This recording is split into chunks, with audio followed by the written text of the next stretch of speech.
Les mitzvot et l'antidépresseur.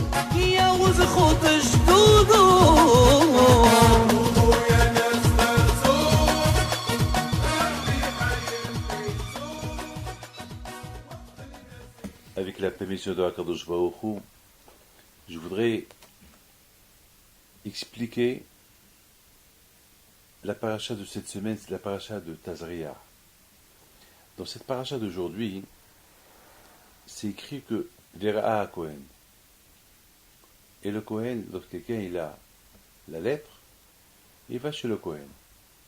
Et le Kohen, il va déterminer est-ce qu'il a la lèpre ou il n'a pas la lèpre.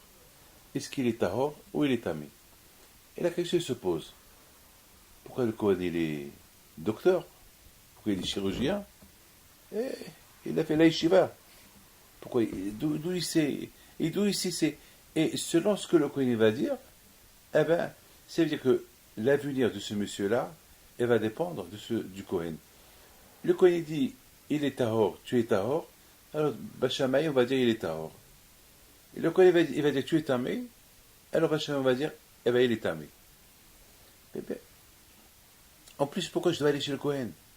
Pourquoi je ne vais pas chez le médecin?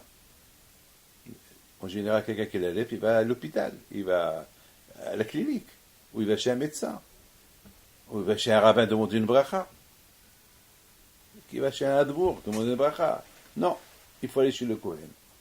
Il n'y a que le Kohen seul qui va déterminer est-ce qu'il a la lèpre, il n'a pas la lèpre, il est pur, il est impur, pourquoi? Alors, ça c'est une question pour la paracha de la semaine. Et de là, j'ai compris une chose. C'est quoi un Kohen? C'est quoi le mot Kohen? Kohen, il y a un Rambam qui dit que le Shevet Lévi, c'était lui qui s'occupait du Beit HaMikdash.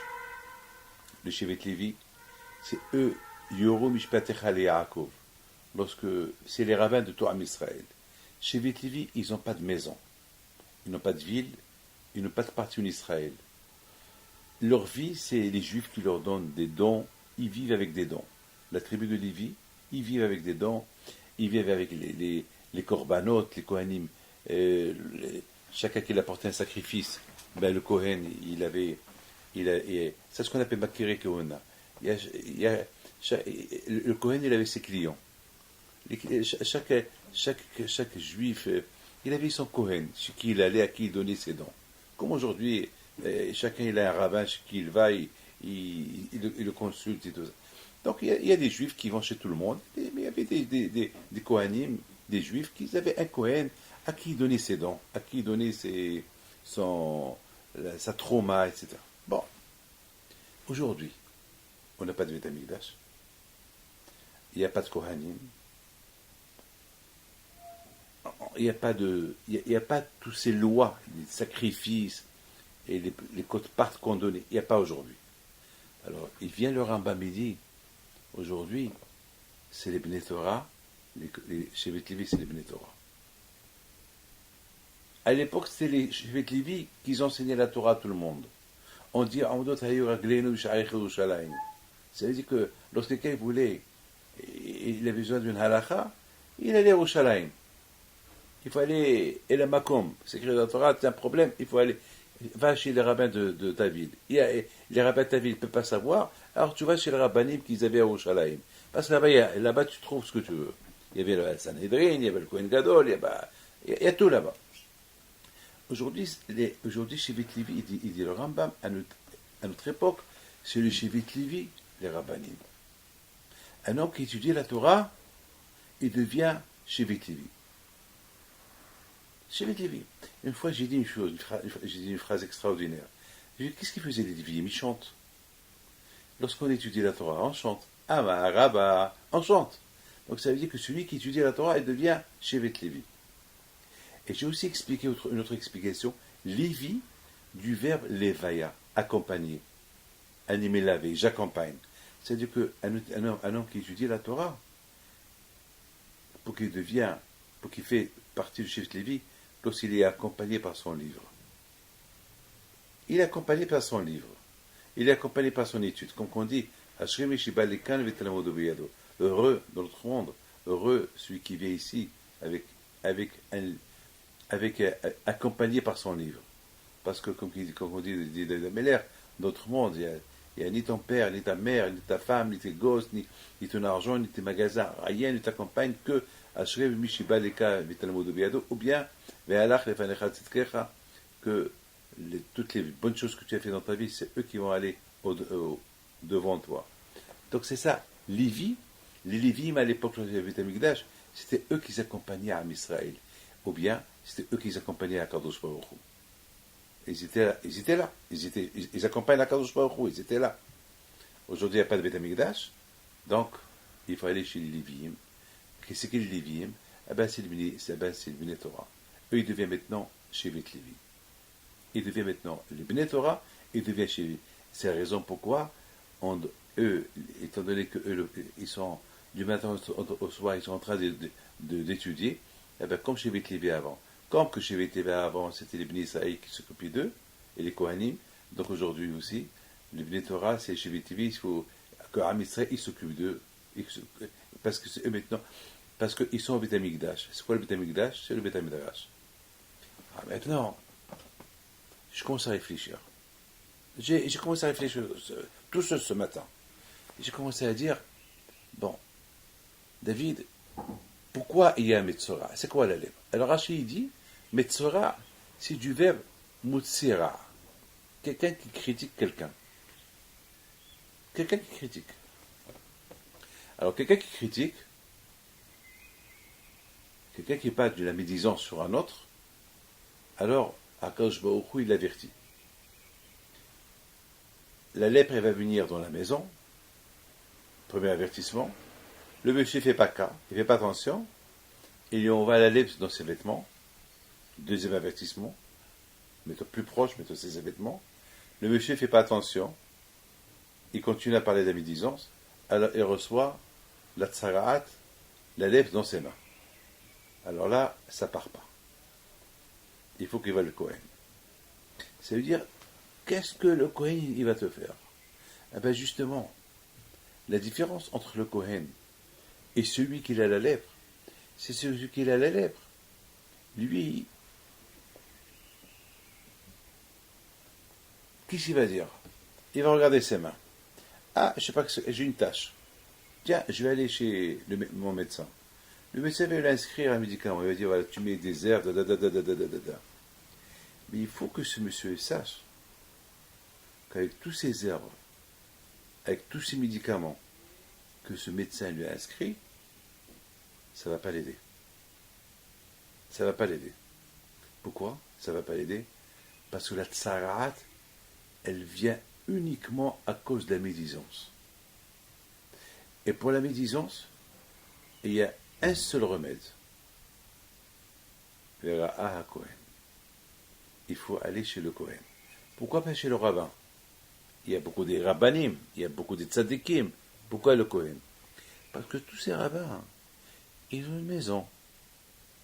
Ils ont une ville. Mais les Kohanim, ils n'ont rien du tout. Les Kohanim, Hashem ou Nahalatam, le Shevet Levi, c'est Akadosh Baruch Hu qui, c'est lui leur, ils ont rien du tout. Ça veut dire que les Kohanim, étant donné que les Kohanim, c'est eux les maîtres de Beth Amikdash. Et n'oublie pas une chose que je vais dire là, c'est une phrase capitale. Et c'est qui le Beth Amikdash, il représente quoi? Le Beth Amikdash, il représente l'homme. L'homme aussi s'appelle Mikdash Me'at. Alors, étant donné que le Kohen, il travaille au Beth Amikdash, et sa maison natale, c'est le Beth Amikdash, alors il faut savoir qu'un homme, que lui aussi, parce qu'on dit que chaque être humain, on dit que chaque être humain, il est le Mishkan de Hakadosh Baruch Hu. Et te donner que tu es le Mishkan de Hakadosh Baruch Hu, donc toi tu es le Kohen sur toi-même. Mais c'est ça. Donc, étant donné que chaque être humain, parce qu'on dit, Hachem dit, le Mishkan, je dit, faites-moi un sanctuaire et je résiderai en vous. Alors la Torah aurait dû dire, Faites-moi un Mishkan pour résider dedans, en lui, dans le Mishkan. Ils disent non. Betocho lo ne'emar. La Torah n'a pas été Betocho, Betocham, Betoch Bnei Israël. Même dans la prière de Moshe Rabbeinu et la prière de Shlomo HaMelech, il dit, une fois qu'il a construit le Beit HaMikdash, Shlomo HaMelech, il dit, alors attention, n'oublie pas de résider dans ton peuple. C'est-à-dire que tous les Ignats doivent résider, avoir sa maison avec nous. Et lorsqu'il a sa maison avec nous, alors il est en nous. C'est comme par exemple, il y a une différence que lorsque le palais royal, il est à Paris, dans la capitale, ou bien il est en dehors. Alors, s'il est en dehors, donc il n'est pas à Paris. Donc il n'est pas. Un vrai roi, c'est que sa maison, il est avec son peuple. Donc la maison d'Hachem, il est avec son peuple. Automatiquement, si la maison d'Hachem, il est avec son peuple, donc il est avec le peuple. Par exemple, prenez un exemple. Par exemple, à Paris ou au Maroc. Au Maroc, à Casablanca, il y a le palais royal. Il ne faut pas oublier que, ou bien à Marrakech, il y a un palais royal à côté du Mellah. Et par là-bas, je me rappelle à l'époque, il y avait beaucoup des maisons pas. Mais il y avait le Mellah, il y avait aussi des maisons qui coûtaient rien du tout, des maisons. C'était même pas à voir. Mais lorsqu'on leur disait où tu habites, ben j'habite pas loin du palais. Alors, celui qui entend j'habite pas le palais, ça veut dire que lui aussi il a un palais. Et tu vas voir où il habite. Tu vois, il habite dans une pièce, mais là, tout détruit. Ben oui, le palais c'est à côté, c'est derrière là. C'est-à-dire il se vante qu'il habite à côté du palais. Donc ça veut dire que lorsqu'il y a le Beit HaMikdash à l'intérieur de Am Israël, ça veut dire automatiquement Am Israël ils font partie de ce Beit HaMikdash là. Ve'asu Mishkan, c'est pour ça que Kashmir n'a pas dit Ve'asu Mishkan ve'shachanti betocho. Kashmir a dit Ve'asu Mishkan ve'shachanti betocham. Ça veut dire que maintenant chacun c'est un Beit HaMikdash. Et chacun c'est son propre, c'est lui le Kohen. C'est moi le Lévi, c'est moi le Kohen qui surveille, qui travaille à Hachem dans mon propre Beit HaMikdash. Et j'ai mon cœur au service d'Hachem, et j'ai mes yeux au service d'Hachem, et j'ai mes oreilles au service d'Hachem, et j'ai mes mains au service d'Hachem. Ça veut dire que voilà, avec quelqu'un déjà qui veut s'énerver, ou quelqu'un qui veut parler du mal sur quelqu'un, il se retient, c'est un sacrifice. Quelqu'un qui voit une femme qu'elle passe, il ne la regarde pas. Mais à l'instant, j'étais à l'hôpital pour faire des analyses de mes yeux, et le médecin, il a oublié de me mettre des gouttes en haut, donc pour ne pas me déranger, monter en haut, il m'a dit voilà, je vais dire à la famille qui vous les fait. J'ai fait les moi à vous-même. Il me les fait, il me dit mais c'est elle qui va vous faire passer pour vous faire passer le, comment ça s'appelle, passer une analyse avec il me poser ma tête, il fallait que je la voie, il va me dire oreille gauche. À un moment donné, j'ai dit bon, je peux rien faire. Alors je m'assois. Maintenant, je m'assois. Maintenant, la voir me dit il faut voir droit. C'est-à-dire, il faut que je la voie. Alors comment je vais la voir? C'est une femme, c'est une jeune fille. Je ne suis pas un malach. Je suis qu'un être humain. Alors tout de suite, j'ai commencé à voir Hachem devant moi. J'ai vite Hachem, je la regarde et je vois Hachem. Je pense au nom d'Hachem, à Kadosh Baruch Hu. Voilà. Et c'est comme ça. Ça veut dire, il faut trouver un système. Alors, que voulez-vous? J'ai pas le choix. C'est elle. Je peux pas dire, j'ai pas, mais Baruch Hachem, tout s'est bien passé. Ça veut dire, Kadosh Baruch Hu, il t'a donné le Tzara, mais il t'a donné la Torah. Tu te défends. C'est la raison pourquoi Hachem, il nous dit, voilà, c'est la raison qu'aujourd'hui, il n'y a pas de Beit HaMikdash. On pleure c'est vrai. Il n'y a pas de Beit HaMikdash, mais il y a toi. Il y a quelqu'un qui m'a posé une belle question. Il dit, Rabbi David, dans ces conditions-là, puisque nous, on est le Beit HaMikdash, alors pourquoi on pleure à Beit HaMikdash, c'est Abéav? Chacun est. J'ai dit, justement, Une belle question. Et pourquoi on pleure Beth Amikdash? Puisque chacun de nous, c'est le Beth Amikdash, chacun de nous, c'est le Kohen, chacun de nous, c'est le Lévi, chacun de nous, c'est son propre. Je dis, ben, la différence, elle est. Imaginez-vous qu'on on habite dans une ville, mais le palais royal est détruit. Et nous, on est dans la ville. Mais on a les photos du roi dans chaque maison. Mais le palais, il est détruit. Alors le roi, il habite dans une tente, pas dans son palais. Est-ce qu'on peut dire, j'habite à côté du palais? J'habite où? À côté d'une tente. Quelle tente? La tente du roi. Le roi dans une tente? Donc c'est pas beau. Quoi? Toi, tu habites dans la villa et le roi, il habite dans la tente? C'est pour ça qu'on pleure. On pleure parce que moi, j'habite dans la villa et j'ai la protection du roi. Et le roi, il habite avec moi, mais pas dans son palais. C'est pour ça qu'on pleure à Beth Amikdash. C'est pour ça qu'on pleure à Beth Amikdash. Parce que, comme moi je vis bien, je veux que Hachem aussi vit bien. Parce que, même que Hachem il habite dans la tente, même que Hachem il n'a pas de palais, il n'y a pas de Beth Amikdash, mais il est là. Et moi, Nochemit Sarah, il est là. Donc maintenant, on comprend très bien que Akadosh Baruch Hu, il a voulu que chacun de nous, il soit Beth Amikdash. Chacun de nous, il est maître de soi-même. D'ailleurs, il est là, il a dit, Anili Mili. Anili Atzmi Mani. Ça veut dire, si ce n'est pas moi qui va faire attention à mon corps, qui va faire attention à mon corps? Qui? C'est qui? Alors, et même si tu arrives à dire, bon, alors, attention, la gaba, Miani, qui es-tu? Fais attention. Il faut que je raconte une histoire. Une fois, mon rave, Alav Shalom, Haim Shmuel Lopian, c'est lui, mon rave, après je vous montre sa photo. C'est un des tzaddik qui sort de Olam, un grand tzaddik. J'ai appris de lui la Hanava, j'ai appris de lui comment il faut Hanav, comment il ne parlait pas de la Shonara, comment les midot, je les ai appris. Enfin, je ne suis pas comme lui, Shalom, mais j'apprends. J'essaie d'apprendre. C'est-à-dire que lorsque j'arrive à un moment de faiblesse, je pense à lui, je pense à mes rabbanim. Une fois, j'étais chez avant qu'il est mort, il y a peut-être une quinzaine d'années. Il me dit, tu sais, le Baal Ktsota Hoshen, il y a un grand tzaddik qui a écrit le Ktsota Hoshen. Il a écrit un livre, il s'appelle Shaf Shma'atata. Et Rahim Shmuel, il a écrit un livre sur ce livre.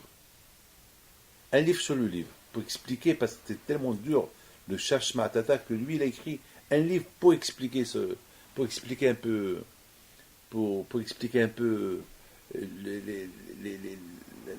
les données qu'il a données à le Shaf Shma'atata. Qu'il a écrit un Ktsota Hoshen. Lui, il a écrit 3 livres. Des livres durs.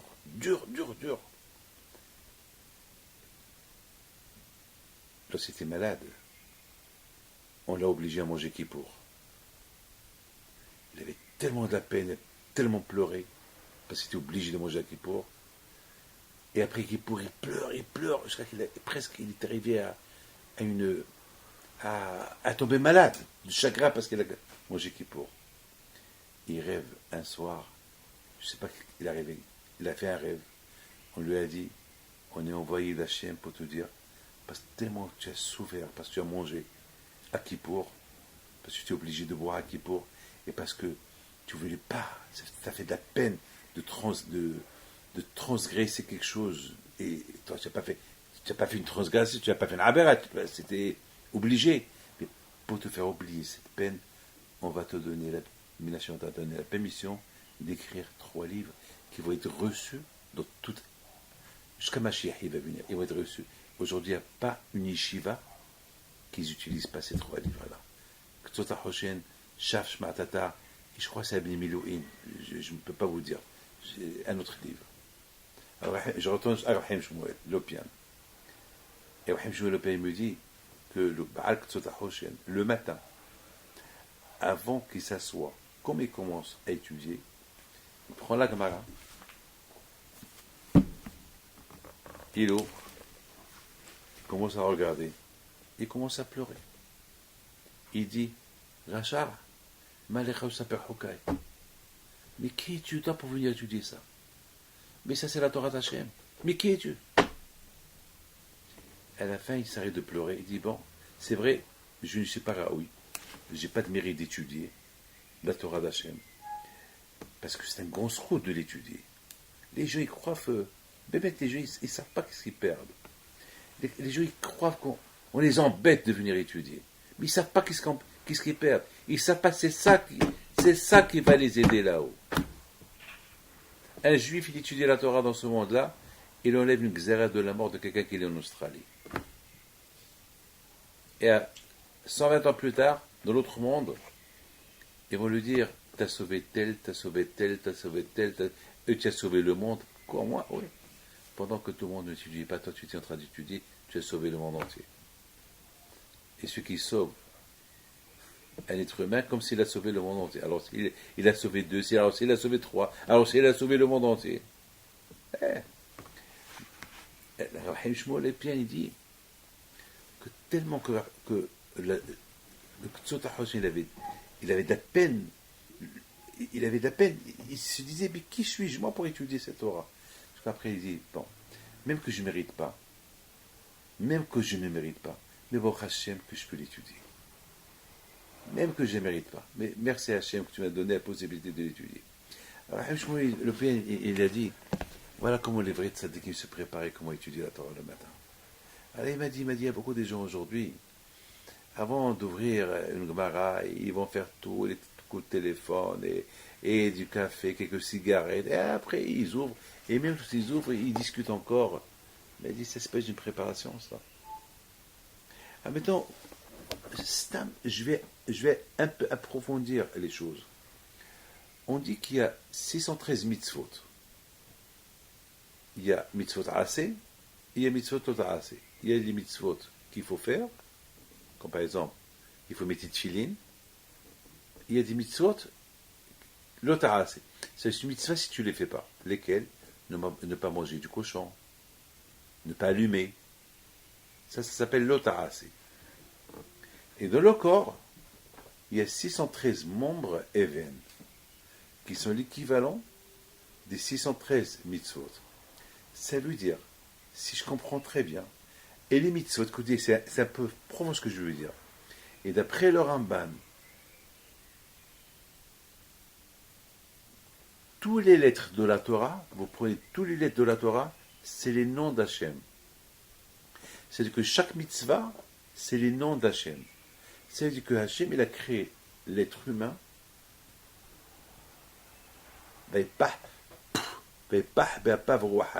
Quand je vois qu'il a soufflé, un soufflement de le corps de la personne. C'est un souffle. Et c'est ce souffle-là qui fait que la personne, elle est vivante. Mais à partir du moment qu'Akash Baruch Hu, il a donné la Torah, et la Torah, c'est les membres eleven de la personne. Vous savez qu'est-ce qu'on dit? On dit que après 120 ans, lorsqu'il va voir Tihyat HaMitim, si Dieu veut, comment il va ressusciter l'homme? Comment? Avec quoi?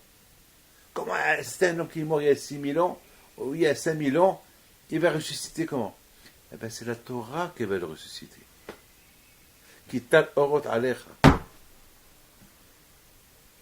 La Torah, elle va éclairer son corps, elle va même trouver où sont les parties, où sont ces cendres-là. C'est la folie. C'est des cendres, c'est un corps qui a été mangé par un lion, et le lion, il est mort, on ne sait même pas dans quel jungle il est ce lion-là. Alors on va trouver ces cendres. Et le lion, il est décomposé, et celui-là peut-être a été mangé par des vautours, parce qu'il est mort, et ce lion-là, il n'existe plus, et ces vautours-là, ils ont été mangés par d'autres vautours, à savoir qui est, ou par d'autres lions. Ah ben, va chercher ces cendres-là, où ils sont. Va les chercher. Eh ben, les cendres, le corps, il a disparu, les cendres ont disparu, mais la Torah qu'il a étudiée, ou les mitzvot qu'il a étudiées, n'ont pas disparu. N'a pas disparu. ça va revenir. Quelque part dans la jungle, il y a une lumière, encore une lumière, et toutes ces lumières des mitzvot, ils vont être mithaber, ils vont se coller, et ça va former ce corps-là qu'il a vécu il y a 5000 ou 4000, ou tous ces juifs qui ont été brûlés dans l'Inquisition, tous ces juifs-là qui sont morts.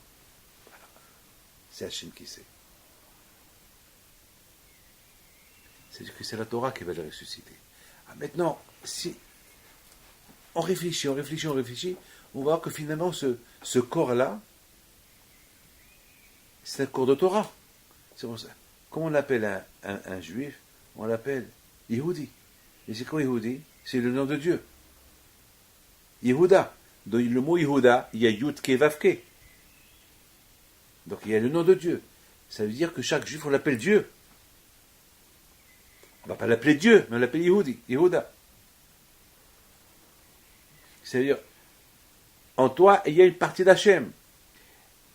Et pour qui es-tu bichlal pour que Hachem il soit avec toi? Ben là, tu quoi? Pourquoi quand je vois le roi des rois, il va être en toi? Pourquoi? Parce qu'en toi, il y a la Torah. Parce que déjà, l'être humain, il est kili. C'est un kili. C'est un ustensile. Comme par exemple, si vous voulez de l'eau, ben, il faut un verre. Ben voilà, il faut un verre. Vous voulez de l'eau, il faut un verre. Ben, s'il n'y a pas de verre, il n'y a pas d'eau. Oh, tu veux que je te mets l'eau dans tes mains? C'est impossible. Il faut de l'eau. Donc, il faut que l'être humain soit comme un kili. Bit kiboul, un kili. Alors, un kili, un verre, s'il n'a pas de fond, tu peux mettre autant d'eau que tu veux, ça ne tient pas. Il faut que ce soit un kili, avec un fond. Donc, l'homme, c'est un kili. Il a les membres et les veines qui sont l'équivalent de la Torah. 613 membres et veines qui sont l'équivalent des 613 mitzvot. Puisque tu es un kili, alors Akash te choisit comme sa maison. Puisque Akash te choisit comme sa maison, alors respecte les mitzvot. Tu ne respectes pas les mitzvot, alors tu deviens comme un kili sans le fond. Donc s'il n'y a pas ça, donc tu n'es pas un kili. S'il n'y a pas un kili, Akash il te lâche. Donc ça veut dire, si je comprends très bien, l'homme, avec la Torah que Hachem il lui a donnée, il devient un kili, il devient la résidence d'Hachem, et Hachem il réside en lui. Et l'homme, c'est quoi son travail maintenant? Être le Kohen Gadol, être le Kohen pour bien superviser sa maison. Garder bien la maison d'Hachem. Voilà ton travail. Ton travail, garde bien, tu es le gardien. Le gardien est de la Torah, et de la maison d'Hachem, et tu deviens Eved d'Hachem. Tu deviens le serviteur d'Hachem, et Akadosh Baruch Hu te protège. Et Akadosh Baruch Hu, tu es lié, tu deviens associé d'Hachem. Tu n'as pas besoin d'être Rabbi Yaakov Essera, Rabbi Haim Pinto, Rabbi Shimon Bar Yochai. Tu peux être un simple David, Moshe, un Haïm, un Abraham, avec le respect. C'est pour ça qu'on dit Vitzadik be'emunato yahye. Le vrai tzaddik, c'est qu'il a l'émouna. Il faut croire tout ce qu'on dit. Maintenant, on comprend très bien. Un homme qui voit qu'il a la lèpre, ça veut dire qu'il a sali la maison de Dieu. Parce que, n'oublie pas une chose, c'est important ce que je vais vous dire. De la même façon que toi, tu es la maison de Dieu, moi aussi je suis la maison de Dieu. Lui aussi c'est la maison de Dieu. Ne crois pas que tu es le seul qui a... Et c'est pour ça que tu vas te permettre de parler sur l'autre. Comme que toi tu vis, je vis. Comme que toi, tu as les mitzvot, moi aussi j'ai les mitzvot. Donc pourquoi tu le critiques? Pourquoi tu fais un défaut en lui? Pourquoi cette médisance sur l'autre? Alors qu'est-ce qu'il fait? Pour te rappeler que tu as mal fait, il envoie à l'homme la lettre. Tsarat. Monsieur, tu as oublié que l'autre, sur qui tu parles, lui aussi c'est ma résidence. D'ailleurs, avant qu'Akash il a donné la Torah. Il a donné la Torah, lorsque à Israël ils étaient unis. Le Belevehad ki shehai. Et lorsque Hachem leur a donné la Torah, qu'est-ce qu'il leur a dit? Anochi Hashem Elokecha. Il leur a pas dit Anochi Hashem Elokechem, comme on dit dans Kehat Shema. Ani Hashem Elokehem Emet. C'est pas écrit Ani Hashem. Anochi Adonai Elohecha. Asher Hotzitecha. Attends, mais tu parles au public là. Mais toi, Hachem, tu parles au public. Donc tu devais parler avec eux en pluriel. C'est moi qui t'ai fait Asher Hotzitechem. Mais non, il parle comme il parle à une seule personne. Comme une seule personne. C'est-à-dire pour Akadosh Baruch Hu, c'est une seule personne. Comme il t'aime, il l'aime. Comme il aime l'autre. Donc ça veut dire que la résidence, ce qui est super, ce qui est extraordinaire, si vous voyez dans le désert où il se situait le Mishkan, au centre de Mahane Israël. C'est-à-dire que le Mishkan, il était exactement au centre. Il y avait trois tribus à l'est, 3 tribus à l'ouest, 3 tribus au nord et 3 tribus à l'est. Et au milieu, il y avait les Lévi'im, qui étaient au milieu, et au milieu des Lévi'im et des Kohanim, le Beth Amikdash. C'est comme le Beth Amikdash au centre qui rayonne sur tout le monde.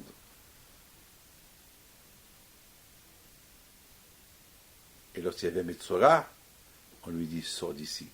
Mais pourquoi en dehors de tout le monde? Parce que toi tu as critiqué celui-là pour que personne lui parle, pour que personne le regarde. Toi tu as voulu rendre celui-là que tout le monde s'éloigne de lui. Tu n'as pas voulu qu'il reste avec nous.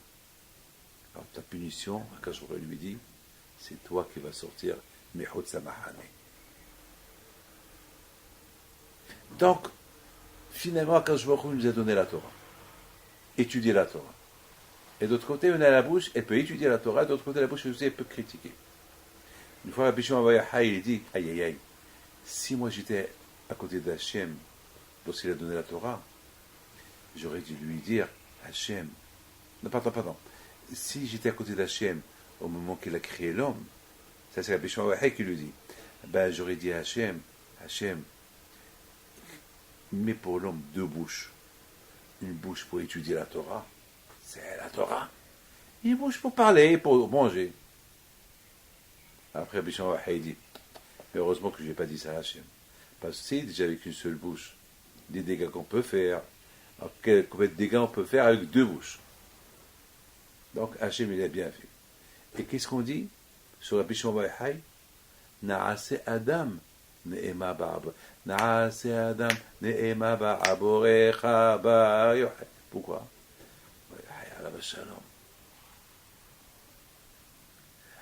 On dit dans le chant, ça vaut la peine que le bon Dieu a créé le monde que pour Rabbi Shimon Bar Yochai. Mais je ne vais pas rentrer dans le détail de Rabbi Shimon Bar Yochai. Je vais simplement continuer et dire que on comprend qu'un homme qui critique un homme il devient Beth Amikdash sur soi-même. C'est la raison pourquoi lorsqu'un homme il a la lèpre, un avertissement d'Hachem. Et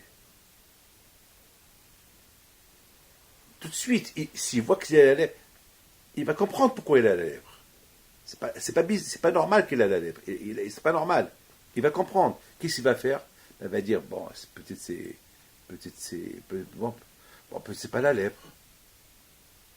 Il va trouver toutes sortes d'excuses pour dire que c'est pas la lèpre. Que Zama qu'il n'a rien à se reprocher. J'ai rien fait. Il faut aller chez quelqu'un qui travaille au Beth Amikdash. Toi, monsieur, tu étais le chômeur, tu étais le gardien de ta maison, de ton corps. Donc Shoftim veshoterim, tetelecha. Qu'est-ce que dit le Zohar? C'est quoi Shoftim veshoterim, tetelecha? Qu'est-ce que dit le Zohar? C'est quoi? Il faut mettre la police et les juges aux portes de ta ville. Il dit, dans le Zohar, il dit, le corps, c'est la ville. Les portes, il faut avoir des portes dans les yeux. Fais attention, qu'est-ce que tu fais avec tes yeux? Les portes dans ta bouche. Ça s'appelle She'arecha. Les oreilles aussi, c'est She'arim. N'écoute pas la shonara. Allez, ferme tes oreilles. Ferme ton nez. Ne sens pas les choses. Une femme qu'elle passe, pas de sentir son odeur. C'est celle du parfum. Des She'arim dans tes pieds. Des gardiens dans tes pieds. Où tu vas? Des gardiens dans ton cœur. Qu'est-ce que tu penses? Les gardiens dans ton cerveau. Qu'est-ce que tu penses? Donc ça veut dire que l'homme, c'est une ville. L'homme, il a besoin de beaucoup de... L'homme, il a beaucoup de portes. Donc il faut qu'il mette des gardes. Donc ça veut dire que c'est une ville, c'est une maison. L'homme, il faut faire peut-être pour ne pas qu'il y ait... Il faut faire pour une maison pour l'Aïsta, pour ne pas qu'il y ait... On fait des détecteurs pour détecter s'il y a du feu à la maison. Et il y a aussi maintenant, il y a dans les... Pour l'électricité, dès que ça commence à prendre feu vite, ça déjoncte. Là aussi, dans le corps, c'est tout. Il faut faire des choses qui déjonctent lorsqu'il y a comme ça, lorsqu'il y a commence à avoir de mauvaises idées. Et c'est comme ça. Si tu veux être la maison d'Hachem, alors, il faut que toi-même, tu sois ton propre gardien. Et c'est la raison pourquoi l'homme, il s'appelle Migdash Me'at. Il n'y a pas de Beth Migdash. Toi, tu es le Beth Migdash. C'est la raison pourquoi, si maintenant, toi, tu as parlé sur quelqu'un, tu as perdu le titre de Kohen. Tu ne peux plus te juger toi-même. Il faut aller chez un autre Kohen. Toi, tu avais le rôle d'être Kohen dans ton propre Beth Amikdash, qui est ton corps. Mais maintenant, puisque toi, Kohen, tu n'es pas saoul, tu as parlé sur un autre Kohen, tu as parlé sur un autre, tu as parlé sur un rat, donc tu ne peux plus te juger. Va chez quelqu'un d'autre qui te juge. Va chez, sur ça c'est écrit, Vehoba et la Kohen, même si on doit le forcer, il faut l'amener chez le Kohen, Verao à Kohen. Il n'y a que le Kohen seul qui peut te dire, pas un autre. Parce que toi, maintenant, tu passes au laïd d'autre. Maintenant, parce que tu t'es, on sait très bien, il y a toujours ce qu'on appelle, vous savez que quelqu'un qui a tué, on demande des témoins. Il va venir le père et dire, moi je témoigne que c'est pas lui, c'est pas mon fils qui a tué, on va pas le croire. Donc, exactement. Un homme il peut pas être témoin de son corps. C'est la raison pourquoi. S'il a vu qu'il a la lèpre, il peut pas lui-même. Alors tu vas me dire, alors qu'il va chez un rabbin. Non, il fallait uniquement chez un Kohen. Pourquoi? Parce qu'il te donnait que toi, c'est toi qui as été le Kohen de ton corps, donc il faut aller mettre chez un autre Kohen qui va te juger, qui va juger ta tête. Est-ce que tu as la lèpre ou pas? Verra Kohen. Et pourquoi je vous dis ça? Je termine en vous disant, j'étais avant-hier en Israël. Et j'ai demandé à ma mère, quand c'est l'année de ma tante? Parce que ma tante, c'était la dernière fille de Rabbi Haim Pinto. Elle habitait à Beersheba. Elle avait 95 ans. Et elle est morte l'année dernière. C'est une grande sadéquette. Malheureusement, je l'ai vue une ou deux fois. Elle me dit, ma mère, bien je te raconte une histoire sur elle. Elle me dit qu'il y a quelques années, lorsqu'il y a eu la guerre entre Israël et Hamas, Gaza, ils envoyaient des missiles. Il y a 3 ou 4 ans.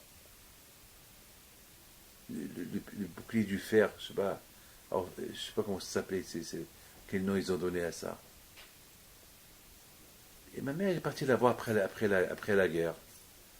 Et à cette époque, ils envoyaient chaque jour des missiles à Sderot, à Netivot, à Beersheva, à Ashdod.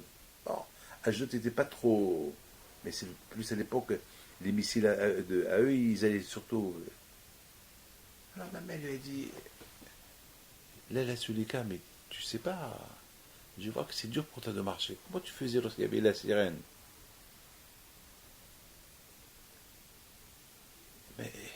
Alors tout le monde courait. Et en plus, eux, ils habitaient dans une ancienne maison. Il n'y avait pas là-bas ni de. Il y avait pas là-bas le miklat pour se réfugier. Et en plus, il n'y avait pas là-bas se cacher derrière les escaliers. Il y avait pas. Comment je faisais? Je dis, ben, j'ouvre la porte. Et je m'assois à côté de la porte, en face des escaliers. Je dis, mais c'est dangereux. Ma mère lui dit, mais c'est dangereux. Parce que c'est le rez-de-chaussée.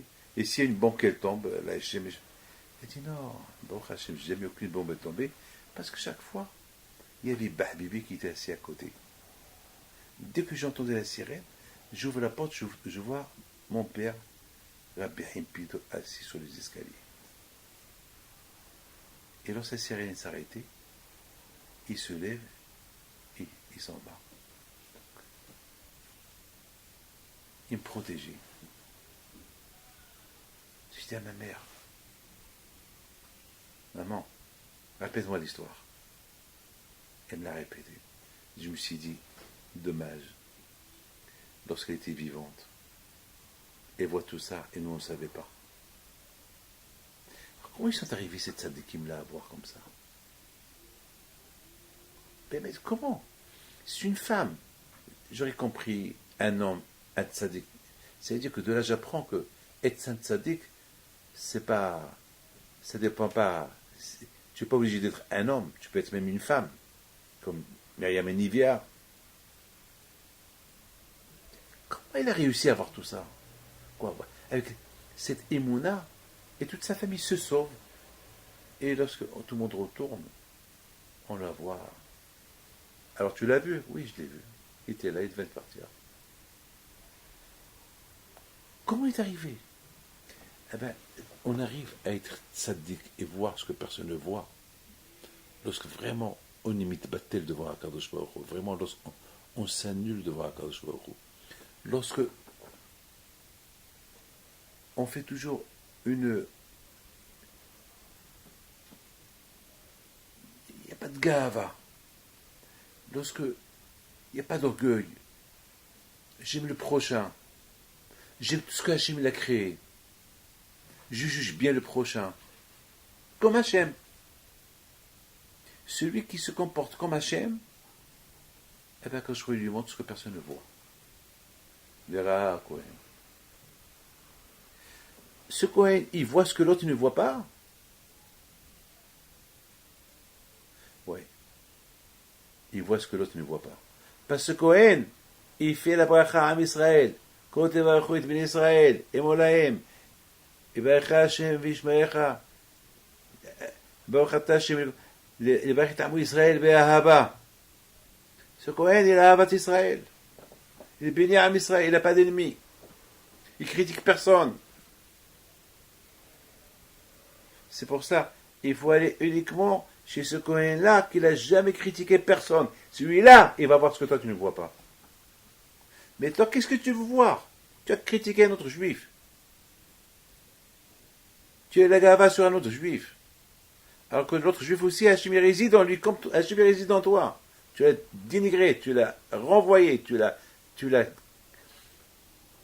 en parlant du mal de lui, tu as éloigné les juifs de lui. En éloignant les juifs de lui, tu as éloigné Hachem de ces juifs-là. Tu as fait beaucoup de dégâts avec Hachem.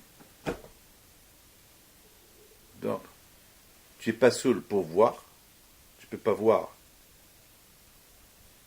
Est-ce que tu es pur ou impur? Tu ne peux pas voir si c'est de la lèpre ou c'est pas de la lèpre. Il faut aller voir chez celui-là qui aime tout le monde vers Ahava, le Cohen. Lui seul, vers à Cohen. Et on comprend pourquoi j'ai fait tout ce tour-là. Maintenant, je comprends cette sadéquette-là. Elle voit. Ah, maintenant, nous, à la veille de Pessah, qu'est-ce qu'on fait? Lorsqu'on arrive à Shefor, on ouvre la porte. Et qu'est-ce qu'on dit? Baruch haba Eliyahu, rentre. Alors, est-ce qu'on le voit? Ou bien, on dit Baruch haba Eliyahu, on ne voit rien du tout. C'est vrai, on ne le voit pas. C'est vrai, on ne le voit pas. Mais il y a ici la Emouna. On le voit à travers la Emouna. Alors, il y a deux visions. Il y a une vision que tu vois, Parce que tu vois, il y a une vision, tu vois pas et tu vois. Tu vois pas ce que tu ne vois pas. Tu vois ce que tu peux pas voir. Quand ils ont vu les voix. Est-ce que les voix, tu les vois? Les voix, tu les entends. Les voix, tu les vois pas. Et c'est quoi? Dans Matan Torah, les Juifs, ils ont vu les voix. Ah ben oui. Ils ont vu ce qui est invisible. Ils ont vu ce que personne ne peut voir. Pourquoi? À travers leur émouna. Parce qu'Hachem, il est en eux. Ils voient ce que personne ne voit. Parce qu'Hachem, il est en eux. C'est quelque chose qu'on ne peut pas expliquer. On arrive dans la émouna, on arrive à un point, on le comprend, mais on ne peut pas le comprendre. On le comprend sans le comprendre. C'est ça la émouna. C'est des choses. Je comprends très bien. Pendant les fêtes, le Hatam Sofer il pose une question. Hatam Sofer il pose une très belle question. Il dit, Hatam Sofer, aujourd'hui, avec toute la technologie d'aujourd'hui, pourquoi les Juifs qui habitent en dehors d'Israël, ils font 2 jours? Ils font 2 jours à Pessah, ils font 2 jours. 2 jours à la première fête de Pessah, 2 jours à la deuxième fête de Pessah, 2 jours à la première fête de Rosh Hashanah, 2 jours à la première fête de Sukkot, 2 jours à la deuxième fête de Sukkot. Et à Shavuot, 2 jours. Alors la question elle est grande. Pourquoi? Quelle est la raison? Et je comprends à l'époque, alors les Juifs qui habitent en Israël, ils font 1 jour. Mais les Juifs qui habitent en dehors d'Israël, ils font 2 jours. Pourquoi 2 jours? À cause du doute. C'est quoi le doute? Parce qu'à l'époque, lorsque les Juifs ils habitaient tous en Israël, le Bédidin, il décidait la fête, elle est tel et tel jour. Alors ça, tous les Juifs se préparent pour la fête. Mais maintenant, il y a beaucoup de Juifs qui habitent en dehors d'Israël. Eux, ils ne savent pas quand c'est la fête. Ils n'ont pas trop la fête, ils n'habitent pas en Israël. Et il n'y avait pas les calendriers, comme aujourd'hui qu'on a, on a un calendrier dans la montre, on a des calendriers. À l'époque, il n'y avait pas. Donc à l'époque, le Beit Din, ils envoyaient des messagers de Yerushalayim partout, à la diaspora. Et je crois qu'ils arrivent, parfois ils peuvent arriver un jour plus. Alors, par le doute, ils faisaient, parce qu'ils savent plus ou moins, c'est aujourd'hui. Mais ils se disent, et puis c'est pas aujourd'hui, c'est demain. Alors, puisqu'il y a le doute, ils font et aujourd'hui et demain, 2 jours. Alors, Hatam Sofer dit, mais aujourd'hui, il n'y a plus de doute. Aujourd'hui, en Israël, on sait quand c'est Pessah. Et en plus, comment, le jour de la Mimouna, eux, ils mangent du pain, et nous ici qui sont faits encore la fête. Eux, ils prennent la voiture, ils prennent les avions, et nous ici, c'est la fête. Ah, pourquoi? Le contraire. Alors, le Hatam Sofer, il donne une raison extraordinaire. Il dit la raison pourquoi on fait 2 jours, nous les Juifs, de la diaspora, étant donné que Hachamim, ils ont instauré une loi par rapport à leur grandeur, pour ne pas être mébasés, pour ne pas faire un bisayon, pour ne pas annuler les paroles de Hachamim, ça continue jusqu'à maintenant. Tout ça pour le kavod de Hachamim. Pour que le Hachamim, ils restent dans leur kavod. Parce que Rabbi Shimon Bar Yochai, Rabbi Elazar, Rabbi Akiba, ils ont dit ça, alors même que maintenant, il n'y a pas ça,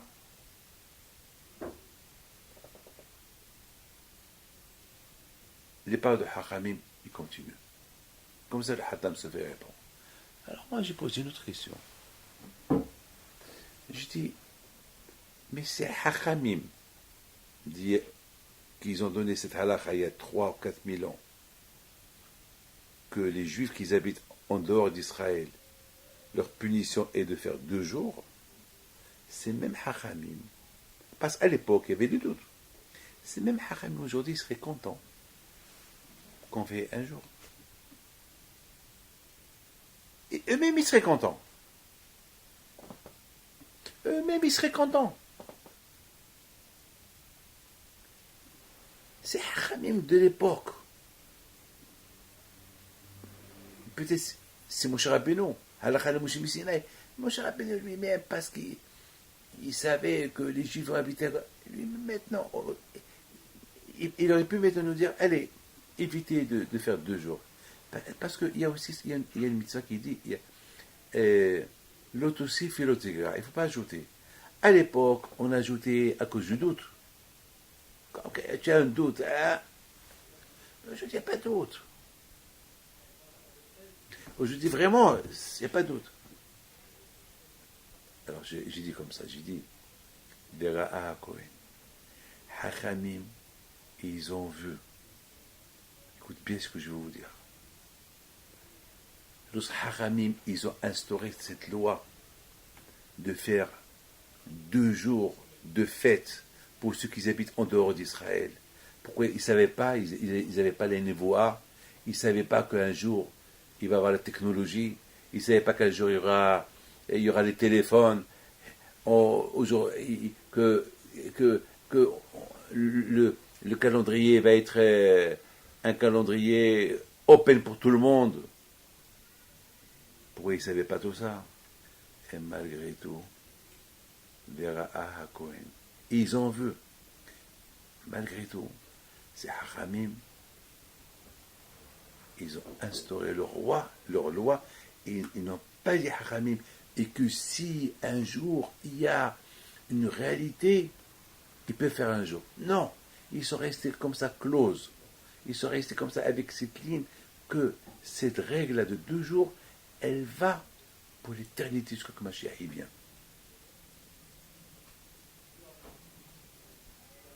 Ça veut dire que Haramim, ils ont cette force-là. Haramim, ils ont cette force. Comme ce Kohen-là, que tu lui amènes tes mains, il voit tes mains.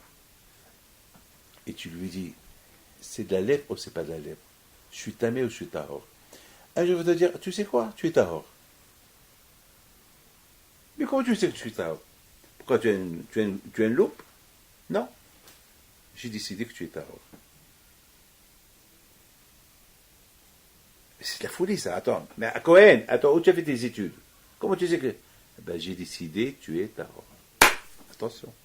Si tu rigoles trop, je vais te dire que tu es tamé. C'est de la folie. Il a décidé que c'est tahor. Et Hachim va faire que c'est tahor. Parce que Cohen, il veut t'enseigner un enseignement terrible. Il veut t'apprendre. Monsieur, fais gaffe la prochaine fois. Fais attention la prochaine fois.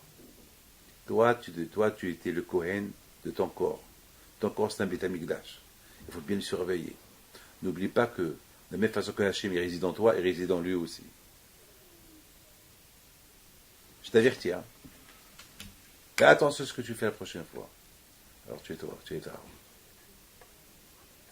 Haramim, il dit ici. Haramim, ils ont puni tous ceux qui habitent en dehors d'Israël. Never mind.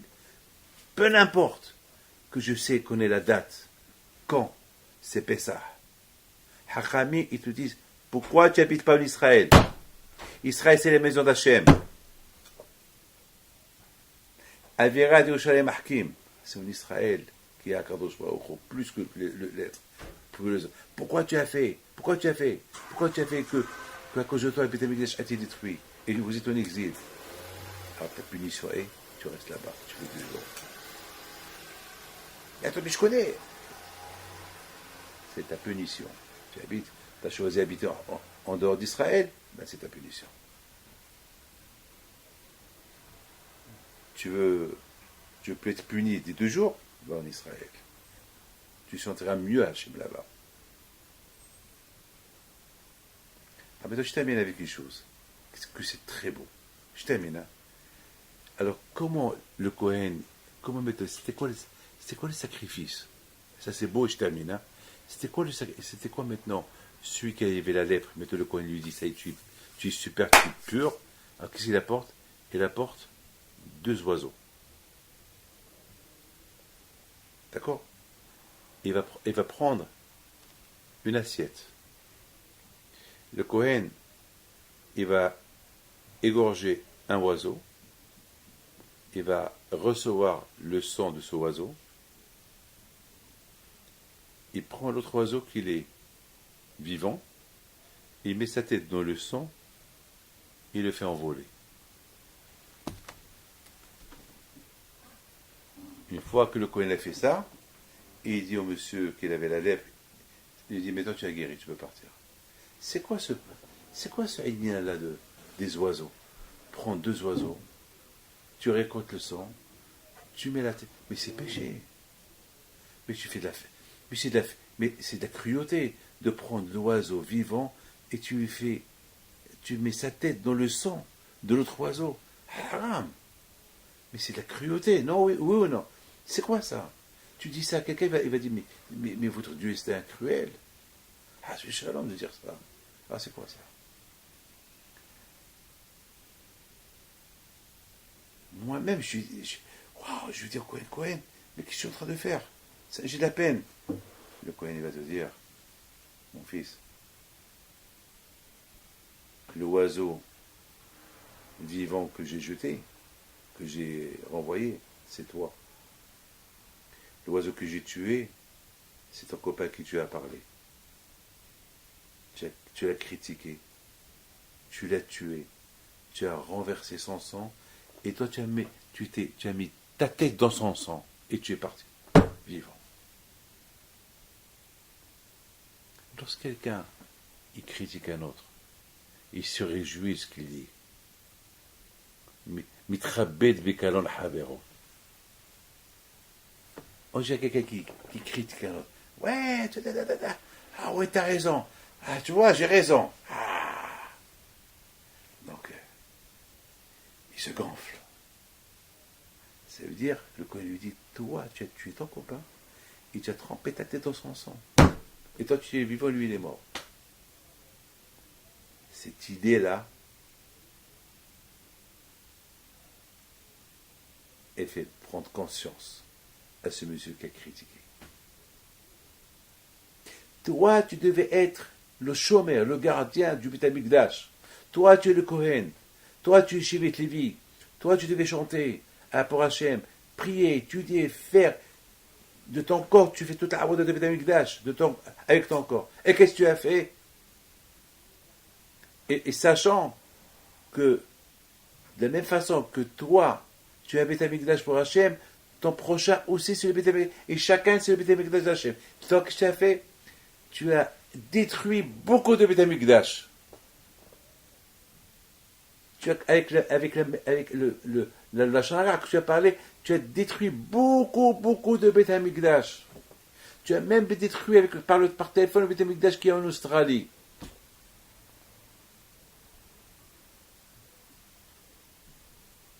Donc, bien sûr que tu ne peux pas voir le dégât que tu as fait. Est-ce que quelqu'un qui a volé, il va dire j'ai volé?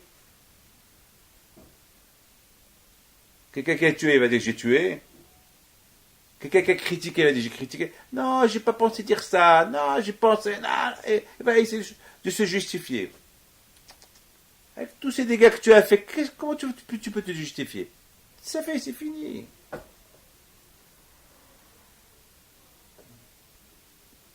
Donc il faut qu'il va chez un autre Kohen. Que lui, il est le vrai gardien du vrai Beth Amikdash, que c'est de là-bas qu'il y a les lumières du Beth Amikdash qui va partout. Il n'y a que lui qui peut t'aider. C'est ça le Inyan.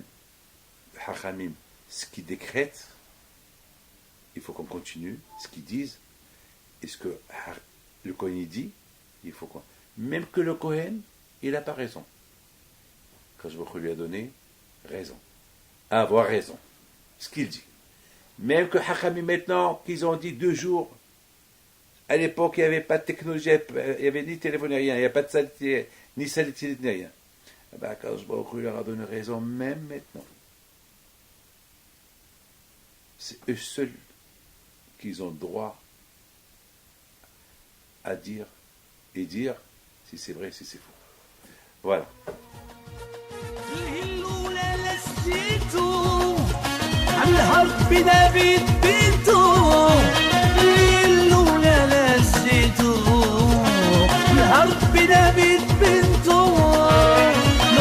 العيالات صغرتو على ربي دافيد